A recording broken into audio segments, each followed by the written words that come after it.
Oh, baby, we are back, and this is probably one of the most disappointing cards of the season, UFC 321. We all know what happened in the main event. I'm going to give you guys my full predictions on this fight card, all the fights starting from the bottom to the top, but we'll talk about the main event quickly. We got Bautista, honestly, slowly becoming a favorite, not going to lie.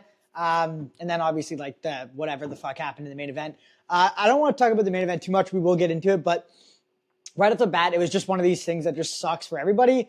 People were saying like, oh my God, this is the worst thing that could ever happen. Well, I don't think it was like the worst thing that could ever happen. It was just like, bro, like, it was just disappointment. Not even like an insane disappointment. Like if your favorite fighter got robbed or anything, it was just like, you're just sitting there watching and like the fight is getting good and like it's competitive. Obviously, Ciryl Gane's doing a little bit better. And then all of a sudden it's just like, oh, fuck. Like it was just like, you're right about to like find out what happens at the end of a movie and then it just doesn't fucking happen. You're like, oh, well, I guess I'll just go fucking jump off my 19th floor balcony.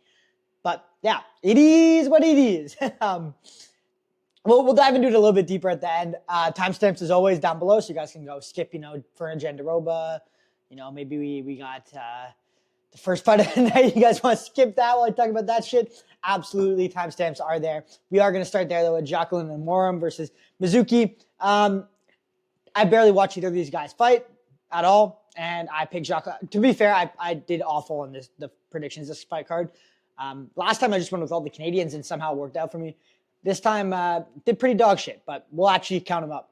Mizuki did way better than I thought she was going to do. Honestly, I don't think I've ever watched a single one of her fights. Just Jacquelyn is a huge favorite and, hyped up prospect. So I went with the girl that was badder in the pictures and looked, sexy and less pasty.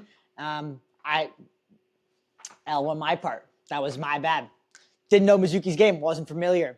But apparently she has made big leaps and bounds from her last fight. She did look good in this fight. One of the things that like really worked well for her is she basically just addressed the fight. Like she pressured Jacquelyn. She was putting a pace on her. She didn't have like she's kind of hunched over like this kind of fighting. She got this round back. And she's not like a figgy where she's like just raw up her spine coming in like this karate stance and all. It's kind of bent over, but walking her down. Really good pressure. Able to defend the shots well because she was kind of hunched over a little bit. But she was just pressuring Jacquelyn really well and getting in her face and forcing the fight. She did a pretty good job of cutting off the cage, threw harder shots. Did a good job on the bottom, didn't take too much damage. And she was just throwing more and pressuring her and, overwhelmed her a bit. So good fight. Mitch Rebozo. So flyweight, you guys know I'm short as fuck. So this is my division, okay? This 125 thing is where I live, in the midget class. Azat Maxim is like 10 feet taller than me, all right? And I honestly thought Azat Maxim, I did pick Azat Maxim, so I'm down two already in this bitch. I did pick Azat Maxim to win, mainly just because I thought he was a better fighter than Mitch Raposo, and Mitch Raposo never throws enough. And I'm not going to say he threw enough in this fight because he absolutely did not. He did win a decision, but Azat Maxim in his last fight, like he lost to Gear, I believe. It was a close fight, and he had a lot better output, a lot better striking, and a lot better wrestling than he did in this fight. So a little bit confused as to what happened. He also came in overweight, like a bozo. Don't do that. I know you're like 5'7" or whatever, but you still have to make a weight. And then the bozo himself, Mitch Rebozo, he's always, every time he loses, right? He loses and he's like, okay, we know the problem why I'm losing. I'm literally doing fuck all. I'm not throwing anything. I'm throwing 3 strikes around. I think his last fight he threw like 9 or something. He retarded like that, or 30 the whole fight. Something really bad, like 30 significant. I don't know, crazy. I think maybe this fight he only threw 30, and the one before it was 9. Something crazy. And when he does grapple, he does like almost as bad of a job as Jelton, which we will also get into. But Mitch Rebozo, dude, like he always says, like I'm gonna turn it up, I'm gonna throw more. And at the beginning of the first round, it actually looked like he might do that. But his output is still like, even though it was triple what he normally does, it was still 10 times less than fucking anybody else and what he should be doing to win fights. He would throw pretty much only like a straight right hook or a straight hook or a hook straight. And he would throw them once and then he would stop the combination. He would step back into space. He would like blitz in with like 3 shots, 2 shots. That's it. And then once he blitzes in, gets some range, hits Azat Maxim with a couple shots, closes the distance, and actually decent shots, kind of pressures Maxim, bro. It's late, okay? I got a French Canadian breakfast poutine going on here. I'm gonna eat this shit while I think about how Mitch Rebozo throws one strike around. Oh yeah, it was pretty good. But more or less, Mitch Rebozo like never throws enough, never stays on the pressure. If he pressures somebody, he gets into the range he wants to be in. He doesn't throw more. His output and his just ability to cut off the cage and just throw more than one or two shots at a time is really bad. But somehow he beat Azat Maxim, and Azat Maxim, in my opinion, didn't look great in this fight either. And watching his last fight against Tagira, I was like, dude, he's good. He's a problem at flyweight for like a decent amount of these guys that aren't in the rankings. I don't think he's that good anymore. I like my opinion of Azat Maxim went from here to here. I really don't think he's as good as I originally thought he was. I still don't think Mitch Raposo is good. I do think Mitch Raposo has good enough skill set. Like with his boxing's not great, but like if he threw like he does in blitzes just consistently throughout the fight and like mix in some more than something else other than just a 1, 2, 3, he could be like okay. Still a bad fight though. And yeah, grappling wise, Azat Maxim like did a bit more in there. So I mean. Technically, I think you could have almost given Azat Maxim the win here, and then he got the point taken away. Could have been a 29-28 Mitch Raposo. It was close. It was like a throw-up, and then it was a 6-9, 6-7. And then Azat Maxim literally just, blatant fence grab to get back up. Ref did not give a fuck tonight. Took away points for everything right off the bat. I don't know. It was just one of those fights where it's like I was watching both these guys, and I was like, Mitch Raposo is looking a little bit better than I thought, and Azat Maxim was looking a little bit worse than I thought / remembered. I don't know, not much to go off of, dude. Azat Maxim's striking was okay. He was dealing with Mitch Raposo okay. His grappling was definitely better than Mitch Raposo. But, dude, Mitch Raposo, even though he won this round, or won this fight, and he could have probably won it without the point deduction, it was close, he still left it super fucking close and didn't throw enough output and arguably could have lost if the point deduction wasn't there. So, pretty bad on Mitch Raposo's part, honestly. You can cut them both, to be fair. But I don't think Azat Maxim will be around, which, I don't know. I watched this Tagira Mbeka fight, and like the previous one, I was like, dude, he's only losing to the good guys in the division or decent guys in the division. And he looks good in these fights, but he did not look good in this fight. So, holy fuck, we got the Hamburglar himself, Hamdi Abdul Wahab. Prediction video, guys. If you watch the prediction video, he's like my arch nemesis. He's probably the guy I dislike the most in the UFC, just because he looks like a fucking bloated cow or like one of those pigs you just take and just keep feeding them all the slop from your kitchen and they just get super big and you're like, I'm going to eat that bacon off that stomach, boy. He's just, I don't know. He's just one of these guys where it's like, you're actually athletic and like, if you just, got in a little bit better shape, you'd probably be doing so much better. It's just like, have some fucking discipline. I'm saying that again with Chris Burnett on the other side, and we all know what Chris Burnett is, but he's just a funny guy. Okay, he's just like that funny, as fucking Walter Walker called him, the Black Peppa Pig, which is crazy, by the way. But no, Chris Burnett's just a funny dude, and it's okay if he's fat because he's funny. But Hamdi is like one of these guys that you're just looking at like, yeah, bro, like what are you doing to yourself, man? And the state of heavyweight is awful. Hamdi obviously elbowed Chris Burnett in the back of the head, which was point deduction right away, as it should be. The rest did a good job this fight night. Or, sorry, I guess, was it called Fight Card 321? It doesn't really feel like a pay-per-view event, I guess. Anyways, yeah. Hamdi did okay. His grappling is obviously better. The main thing is he's not good. He's just better than Chris Burnett. Like, that's it. There's not much to look into it on that. He did, however, throw decent ground and pound when he did have dominant position on the ground, which is nice to see. Really important. This was my fight of the night by far. I picked Nathaniel Wood. So I got what? Let's see. How many fucking fights? Before I get into my boy Nathaniel Wood here, I got 2 wrong, 1 right, this one right. So I got Nathaniel Wood versus Jose Miguel Delgado. Fucking clicked on this little bugger's face. Jose Miguel Delgado is really good. I think he's one of the better fighters in this division, and there's a reason a lot of people picked him over Nathaniel Wood. Nathaniel Wood, I think, though, and the reason I picked him, he's got a lot of experience. He really hasn't lost to very many people. He's lost a couple, ones where he got fucked over. He shouldn't have lost. He gets fouled all the time, but he has really, really good he's really good everywhere. He's absolutely good everywhere. Really good. He's got really good. I was gonna say game planning, but he's got good game planning. But he's got fight IQ, good fight IQ, and he's able to come back from getting rocked. Right. I did not think that Jose Miguel Delgado would be able to do that to him. Jose's striking is like, it's not as technical as Nathaniel Wood's, which is why Nathaniel Wood, like, minus getting clipped at the very beginning, did pretty good in this fight. Miguel Delgado is like, his striking is good. It's a little bit unconventional. It's not as clean, but one of the biggest things that this guy does really, really well, and I don't think he's as like quick or athletic as Nathaniel Wood. He's close, very, very close. So that's why, it was kind of like this crossover where it doesn't matter too much. But what Jose does really well that I think a lot of people need to do more is he just throws really hard. Like everything he throws is like to put you out and to hurt you. And a lot of people throw, and it's good to mix it up and not throw 100% all the time. You can't just throw 100%. But everything he throws is 80 to 90% minimum. Like there's nothing in between.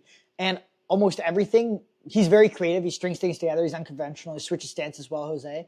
But he throws everything hard too. So like if anything touches you, it has a chance of hurting you or rocking you. And he's really, really good at finishing. So that's some of the things I think he does really, really well. Jose Miguel Delgado looked great. Crazy first round where he dropped Nathaniel Wood with the, like, he does like the TJ Dillashaw high kick where he like high kicks and then drops his hand like he's bringing it up over. Just misses. Obviously steps right around into a spinning back fist. Beautiful. Hit Nathaniel Wood perfectly on the chin. I don't know how he survived that, but it's Nathaniel Wood. The dude is a G, and he is one of my favorite fighters in the division. So respect to Nathaniel Wood. I'm stoked he won. It was a close fight. He could have lost for sure. Depends on how you want to go with it, but he could have lost the fight. I'm glad he won. Do I think he won necessarily? I could give him the second and third round, but it's close, right? He was up on strikes, but barely.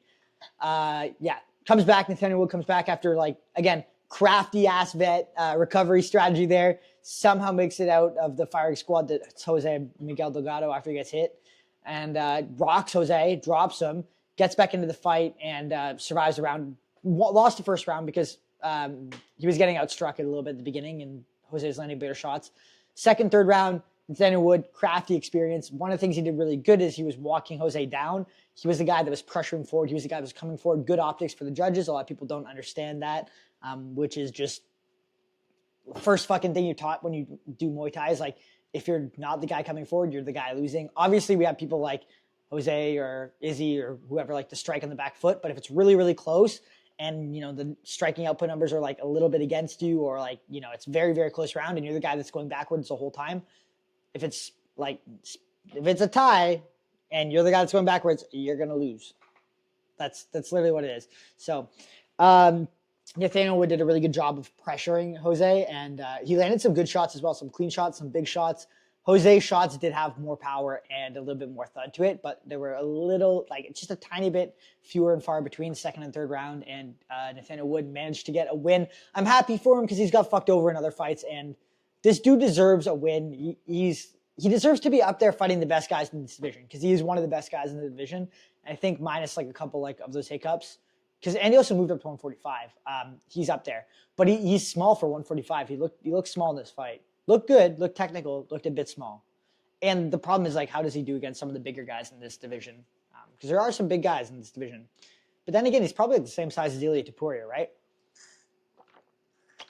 But I don't know if he necessarily has the same power. Well, he doesn't have the same power, but fucking Walter Walker. I don't know how Walter Walker got another performance of the night. I think it's retarded. Congrats on 4 heel hooks in a row. People think I'm going to glaze Walter Walker heel hooking Louis Sutherland. I'm not. I really don't think it's impressive. 4 heel hooks in a row in any other division would be mind-blowing. But when you're fighting refrigerators like this that are literally immobile, this is the easiest fucking thing you can do. If you have if you're a high level blue belt or high level purple belt, you could heel technique wise, you can heel hook any one of these fucking blobs at heavyweight. Most of these guys, they're grappling, they might have they might have a purple belt or a brown belt. I don't know what Louis Sutherland's BJJ thing is, but maybe he has a purple belt, whatever. He doesn't have the skill of a purple belt. He just simply doesn't. He's a fucking blob. And the biggest thing that if you are a heavyweight and you want to do good in BJJ, go learn leg attacks. No, none of the fatties, none of the big boys in BJJ know how to do leg locks or defend them or, do them well or defend them well or whatever. And they're fucking immobile. Like, you're telling me this guy is athletic enough when his heel's getting hooked on to start. I know he did roll to try to get to the heel hook, but like properly and like fast enough or not let himself get in that position or like throw strikes. He can't touch his fucking shoes. How is he going to punch Walter Walker in the head when he's got his heel? Like, lower divisions, you go for a leg lock, or any other division other than fucking heavyweight and maybe light heavyweight. You go for a heel hook. The guy is usually athletic enough where they can punch you in the head or something like that, or like get to somewhat of a safe spot and like literally just fucking feed you punches while you're you're trying to submit them with the heel hook. Heavyweight, no, it's just not happening unless you go up against the top guys. So I see Walter Walker doing this to pretty much whoever he wants to up until he gets like to anybody athletic higher up, as long as he gets them to the ground. I just don't think it's that impressive. Like, yes, you got a bunch of heel hooks, but dude, for him to get a heel hook against these fatties is easier than getting an armbar. I guarantee it. Easier than getting a rear naked choke, to be honest. Like, maybe not, but like a real naked choke. But it's not that. As long as you know how to do a proper heel hook, you're pretty good at it. A lot of these guys, they never fucking train it. And if they do train jiu-jitsu, which most of them probably train like once or twice a week max, and they're just like showed up for like 3 years and they're like, okay, here's your brown belt. Most of them, like, they never work on the leg attacks and stuff like that. So Walter Walker, like, it looks impressive, but he's just taking the path of least resistance, in my opinion. And don't give him a 50K bonus. He beat a fucking blob that's in the first fight in the UFC. I don't know. Did Nathaniel Wood, these guys had a way better fight than Walter Walker. They could have got, like, I don't know, fight of the night, because obviously Klein's fight was way better, but still. Hapras got, give the fucking bonus to one of these two instead. That was at least an entertaining fight, right? We got Ludovit Klein versus Mateus Rebecki. Mateus Rebecki. Dude. I hate watching this guy's fight because how much damage he takes. It's like when you watch a Rebecki fight, you're like, it makes you like second guess like whether you actually want to like fight professionally. You're like, is this something I want to do? Because this guy's getting fucked up. But it's always entertaining. Like every Rebecki fight is really entertaining. He just takes so much damage, dude. And this fight kind of went exactly how I thought it would go. Minus Ludovit Klein breaking his ankle or whatever, his foot. But Ludovit Klein beat him up. I got this one right too. I got the last one right too. I got the last one right too. So that's 4 in a row. 4 and 2. That's pretty decent. Ludovit Klein, just like way better on the outside. Obviously, he's striking. He looked really good in the striking the first 2 rounds. He got hit with like 1 or 2 shots here and there, but for the most part, he was just piecing up Rebecki. Rebecki is getting fucked up, bodied again. And again, he's a small tank of a man for the division. And he did do half decently in the grappling, and I thought he would do. I honestly thought he might do a little bit worse in the grappling, but to be fair, he didn't really do much in the grappling anyways. Ludovit Klein got up like first, second round minus the foot injury. Third round, dude, Ludovit Klein has been just destroying Rebecki. His face is all fucked up. He's bleeding everywhere. Gets a takedown. Ludovit Klein hurts his foot or ankle, can't get back up.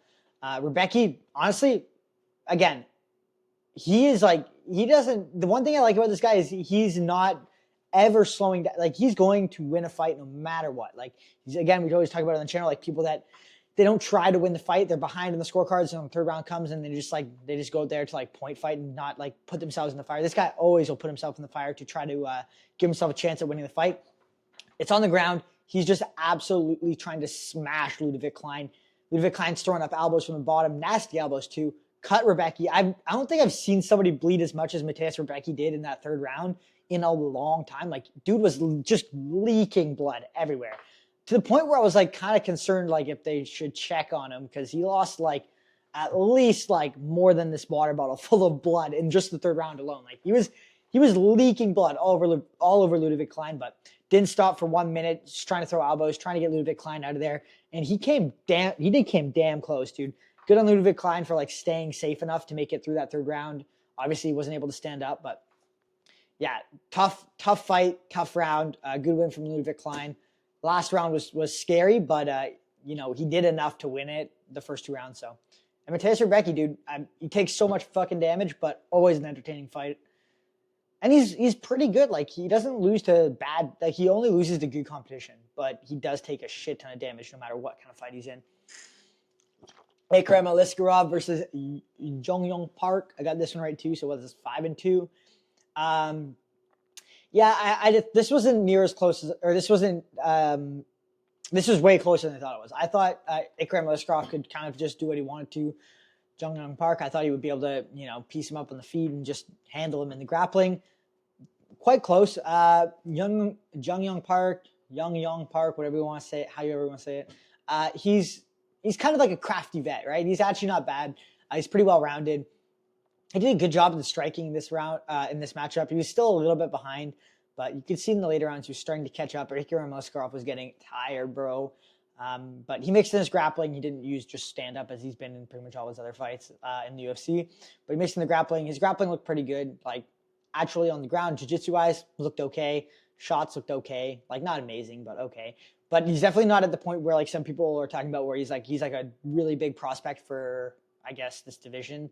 He's got a lot of work to do. Like, he was gassing out his strike. If your striking looks that good against Jung-Yung Park, like, it's not going to hold up against the top of the division. Same with the grappling. So, good win for Mikarom. It was closer than I thought, and he's got some work to do, in my opinion. But, dude, Quillan fucking Salkilld. I don't know what the fuck I did pressing on that thing. We got Quillans all over here, dude. That's what he gets, man. He gets the hype after a finish like that. Why can't I move this shit, bro? 1 second, I moved the camera. Boom. Okay, we're back. We are back. Quillan freaking Salkilld, man. I was really impressed with this finish. I don't know if this is like there's definitely a little bit of luck, but he definitely looked better than I thought he would. I thought Nazar Hapras would be able to kind of do what he wanted to in this fight. Like, I figured he'd be able to defend the takedowns, which, to be fair, Quillan, he did, and Quillan Salkilld shot awful takedowns from a bajillion miles out. I did not see Quillan Salkilld head kick KOing Nazar Hapras. I thought Nazar Hapras would be able to, stop the takedowns, do fine in the grappling area, and just do his kind of Ayman Zahabi boxing thing. Come in, yo.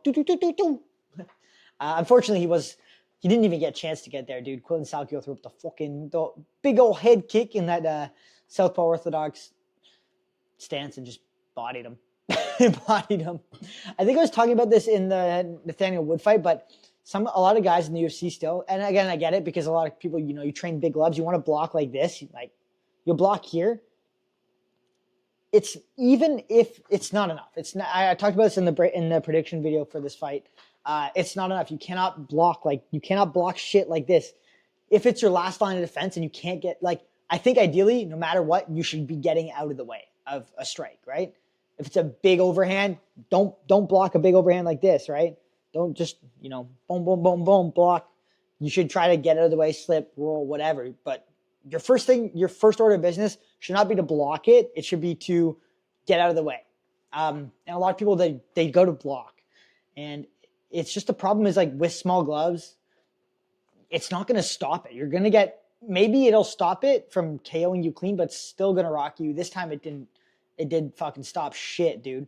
Quillan Salkild's head went straight through Nazar Hapras' fucking skull. Like, that was a bad KO. I felt bad for Nazar Hapras watching him go down like that. I'm glad he's okay, or seems to be okay. That was one of those scary KOs for sure.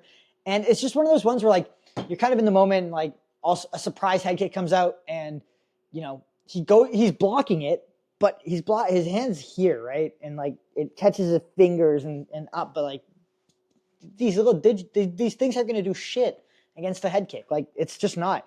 Even if you have your full hand all the way up, you comb in the back of your head, hits like your forearm / wrist / hand, it's still probably going to rock you. Somebody throws a full force head kick. Like, it just is.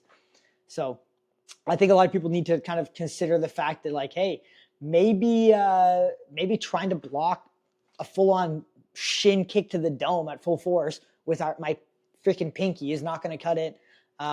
Yeah. And then people even tell, like, obviously, most of you guys probably train, but you're going to want to X block like this. No.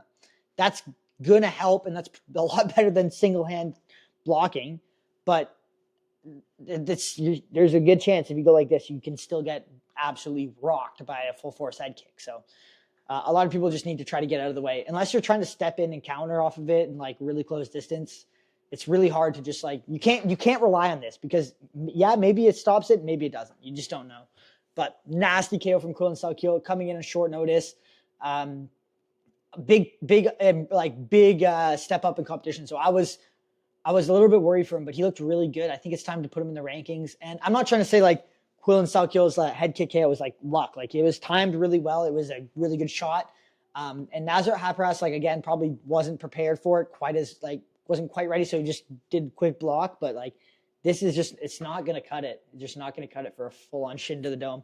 Holy fuck. We got the professional. The professional. I don't know why. He's another one of these guys like Hamdi I'm not a huge fan of, but I'm slowly becoming more of a fan of. And he's got this like fuck you attitude after every interview. Like, I'm the best. Like, shut up. People always doubt me. Like, they think I'm a taxi driver. I don't drive for Uber. I'm a professional. Dude, he's pretty good. He's pretty good. I don't want to glaze him and say like he's really good, but he's pretty good. He does literally just throw overhand lefts, and he is a midget for this division, which, again, I'm a midget as well, so I cannot say, like, yo, you're a midget, but you're a midget. And he's, like, literally 3 of me.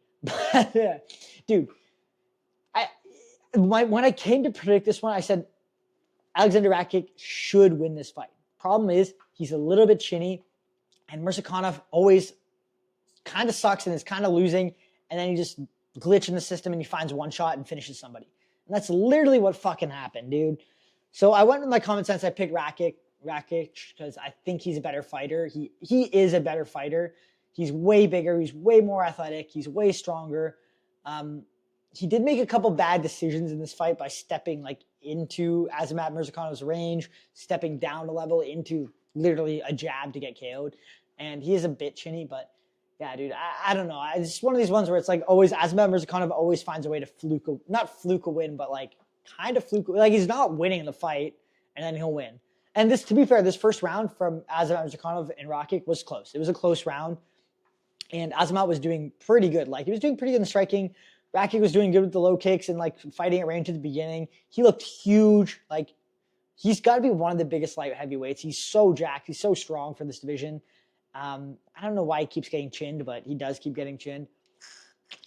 And it's not like his technique's not like really bad. Like his technique isn't that bad. It's like he's got skill set wise, Rakik's got some of the better, like he's top 5 skill set wise in light heavyweight right now. So, or close to it. I don't know. It's just weird. He just keeps getting bodied. But yeah, he looked good. I don't know why he was trying to shoot takeoffs on Azamat Mersakana. He was fine striking at range, and they kept trying to close the distance. And yeah, he probably shouldn't have done it. He probably just should have fought at range the whole fight, which is kind of what we all thought he should do and kind of thought he would do, but he didn't. And Azamat Mersakana, like, it was a jab, but like, it was like one of these jabs, let me get up with my busted ass knee right now. One of these jabs, I'm going to get low like a Densei Max, like Azamat Mersakana, where you just kind of like, he literally just stepped into it. It wasn't like just a pop, it was a boom, like full, like, this guy, the full fucking force of the taxi cab was sat down on that jab. Like, it was still a jab, but like, the full fucking taxi hit you with that jab. So, good win from Azamat Mersakana. He's actually like climbing up the rankings here. Like, you got to give him like almost a title contender shot right now. Like, next fight, like if he wins the next fight, he could get a title shot. So, crazy world we live in. Holy fucking Jelton Almeida. Dude, fuck this guy. We all want him to go to the BFL, PFL, whatever the hell it is. Go back to Jamaica, brother. Wagwan. My GOAT, Alexander Volkov, won. I'm really glad he won because he got fucked over in his last fight. And I just like, I like him as a fighter. I think he's one of these guys who's like at heavyweight, who's not fat, out of shape, who's constantly improving and trying to be a good fighter at heavyweight. So it's nice to see guys like him progress and you not get set back of awesome bullshit. Did he lose this fight? I mean, if it wasn't damage-based scoring, yes. Like a year ago, would he have lost this fight for sure? But I'm glad he didn't. It was one of these fights where, like, bro, Jelton Almeida, to be fair, Jelton Almeida did fuck all. First round, definitely Volkov's. He did more. He got held down for a little bit at the beginning of the round, but he reversed the position, did a lot of damage on top. or at least threw a lot of strikes on top. You can see the strike differential is 123 to 27. Dude, like 11 minutes of control time and 27 strikes. It's retarded. Like we've all talked about it, but it's really bad. It should never happen. Second round, Jelton made a 1, but like, bro, he did fuck all. Like literally nothing. Third round, Volkov landed a couple knees, some good shots at the beginning, and then on the ground was just throwing like literally just side of the head punches that literally didn't do really anything to Jelton Almeida. But to be fair, it was more than Jelton Almeida did. He literally held him on the ground.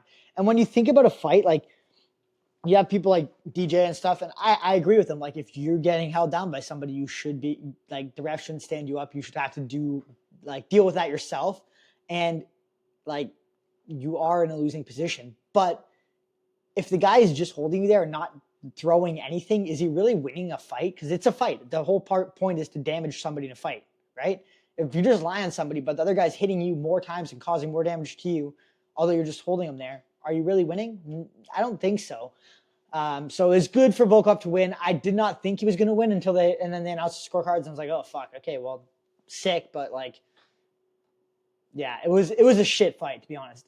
And Volkov's grappling looked better on the ground, like in the jiu-jitsu, but his wrestling defense looked awful. Like Jelton literally just shot a double leg whenever he wanted to take him down. It wasn't like, it was a good double leg, but not like, wow, bro.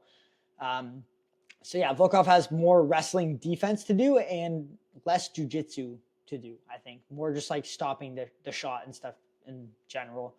But his grappling on the ground, being able to go for kimuras and sweeps and reversals and stuff like that was pretty good. It was better than I thought it would be.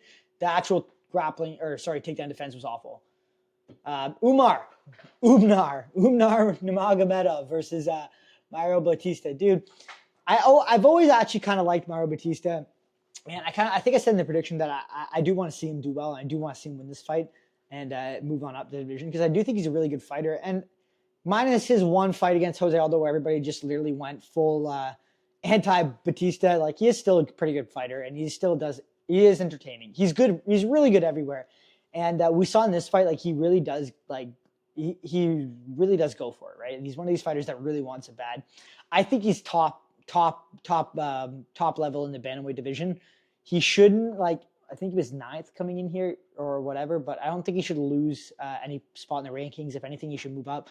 Fucking Cheeto's ahead of Bautista. Like, Mario Bautista is way better than Cheeto. I think he's probably better than Ayman Zahabi. We'll see. He's better than maybe some other people in the division. I think he's probably better than Figgy just because he's bigger in size and stronger and stuff like that. Dude, he did really good against Umar. Like, honestly, he did really good against Umar. And that's saying, like, I don't know. Do I think he beats Sandhagen? No. Do I think he beats O'Malley? He could out-grapple O'Malley, although they probably won't fight because they, like, train similar area. But, he doesn't beat Merab. But does he beat, like, most of the other guys after that? Like, yeah, he's probably going to beat most of the other guys, so. I'm trying to think who else is in bantamweight up that high. There's a lot of good bantamweights, actually. Aljo, I think he could get out-grappled. I don't think he gets out-grappled by Aljo. Aljo doesn't have the grappling like Umar wrestling. So, yeah, I think he could beat Aljo as well. Definitely beats Henry. Yeah, does he beat Henry? Yeah, I think he's in the top 5. Like, I think he's, like, really close top 5 in 135, and no matter who you put him up against in that area, he's going to have a really good fight against. So, he looked good in this fight. Umar, obviously, he's good. Umar is bar Merab. I think he's probably one of the best in the division. I think you put Sandhagen against Umar again, it would be a closer fight. In my opinion, I think Sandhagen learned from the last fight. I think Umar probably will ragdoll. I guess Song Yadong's up there too. Mario Bautista would do good against Song Yadong too. It would be a close fight. Could go either way. Like, don't know if I'd pick Mario Bautista against any of those guys, but it'd be close. Yeah. I don't know. I think Umar probably is, like, outside of Merab, he's going to get past the majority of people in this division. And he looked really good in this fight. He did like have a hard time with Mario Bautista, but I think Mario Bautista obviously showed that he is one of the best guys in bantamweight. First round, really close. The toe hold Mario Bautista went for was nasty, dude. I haven't seen somebody, like, get that good of a toe hold in the UFC in a long time. Not something that you normally do, but really good scrambles from Mario Bautista. He had showed like insane urgency to get back up to his feet. Really, really good defense, grappling, takedown defense as well. Like submission defense and scrambling ability. It was just a little bit behind Umar's like level. He was like Umar's like a, let's say like 10 out of 10. Mario Bautista's like 9 out of 10. Not that they're like that's exactly what they are, but like just like that's how close they are. Like Umar is just a little bit better than Mario Bautista in the grappling exchanges, and that's kind of what it came down to. First round, Bautista did really good with the submission attempt and on the feet, and I think he could. There's like Umar won that round, but it was still close. It was still a really close round. And when we look at the strikes, I didn't count the strikes. Yeah, it was definitely a Umar round. It's way more strikes for Umar than I thought. But close round, still nonetheless, like optics wise. And then second round, obviously, Bautista just dropped Umar. It was close after he dropped him, but he hit him with a really crazy, like kind of like head kick, but knee caught the chin as Umar was ducking in. And dropped him, hurt him really bad. Umar had to recover and then got back to his grappling, started doing a bit better in the striking. Third round, Umar kind of just went out there and just like full force wrestled him. But his wrestling mixed with the striking and like the actual output Umar had and just the I guess grappling attempt, takedown attempt, even with Mario Bautista scrambling up every time, was really impressive. Umar really just went after him and high output. He did look tired, and it was only 3 rounds, but it was a really high output fight. Mario Bautista looked good, dude. I'm kind of bummed he lost, but I don't think he lost any stock like losing this fight against Umar. As for Umar, though, fuck him. He's not getting a title shot next. Like, one more fight at least. Like, you got to have one more fight. But he did look good, and I don't think anybody else in bantamweight beats him, but prove it to us. The battle of the Chikes. Verna Jandaroba versus Mackenzie Dern. I got this one wrong, which sucks, but I probably should have saw it coming. It basically kind of went like their first fight where it was close, but like Mackenzie Dern is just the one that has, her foot on the gas. She's a big grittier. She's not afraid to go just blockhead mode and just like take shots. She kind of realized that Verna Jandaroba can't hurt her, and she's just going to throw or submit her, so she's just going to throw from every position. So you get Jandaroba gets takedowns. Mackenzie Dern doesn't really care because you can grapple with her. So she just sits on her back and just throws like fucking up kicks, hammer fists, whatever she can flail with her arms at Verna Jandaroba. And then on the feet, same thing. She's just throwing whatever she can fucking wing at Verna Jandaroba. It was like pretty close in the feet, but Mackenzie Dern's boxing was a little bit better and she was landing a bit better shots in the feet. Verna Jandaroba was taking her down, but like not doing anything with it. And even on the ground, on the back, Mackenzie Dern was throwing like better shots up. I guess you could say like she was throwing a lot, like high output, lots of I don't want to say like gritty attacks, but like lots of flaily shit at her. Yeah, I think it was probably like 4-1 or something for Mackenzie Dern, but she definitely won the fight. It was still a good fight, but it wasn't like it was just like one of these fights where like we don't really care, and also like Zhang Weili would just dominate both of these girls like easily, so. Then we got the fucking no contest to end up tonight. First of all, let's talk about these shorts that Tom Aspinall has. This is awful. He like give him those SpongeBob glasses that everybody's like memeing on for the next fight. Like give him the little scuba glasses, dude. With these shorts, crazy. Close first round. Cyril Gane, in my opinion, was winning by a little bit, not by much. It wasn't like he was dominating Tom Aspinall at all or anything like that. But he was looking really good. Tom was fighting somebody who is equally as fast, equally as big, and with good striking in this fight, and it showed. But yeah, Cyril Gane literally always has his fingers out like this whenever he's this. This is going to give you a visual of what Tom saw, and then they're in your eyes now. My fingers are in your eyes. Jab, even about the jab. My camera's going back, but yeah, it was like one of those things where it's like every Cyril Gane fight, like you have the potential of getting fingers in your eyes because. He's one of these guys that always reaches, likes to keep his range like this, fingers open, and it's just bound to happen when you're bouncing in and out of range, like trying to close range with shots quickly like that. Sucks that the fight ended and couldn't continue, but I don't blame Tom Aspinall at all for that because, like, dude, why you just go back out and get starched because you can't see, and then you have to like wait longer to get a title fight again? Like, stupid, stupid all around. But Cyril Gane's fault for eye poking him. Bro was bummed, but like. I don't think he was that bummed at Tom, more just at himself, like, and just a situation like, fuck, like, dude, I spent like because apparently he spent like a month or plus in Abu Dhabi before the fight working on his grappling and stuff like that. And if I did all that shit and then the fight ended before I even won or anybody even won or anything really happened, still good first round, but before anything serious happened, yeah, I would be bummed. It would just be like, it's just a lot of work for fucking nothing, right? And I think they're both kind of feeling that. Sucks. But I don't think they should, don't fucking wait on this. Like, Tom Aspinall's eye is good in, 2 weeks, 3 weeks.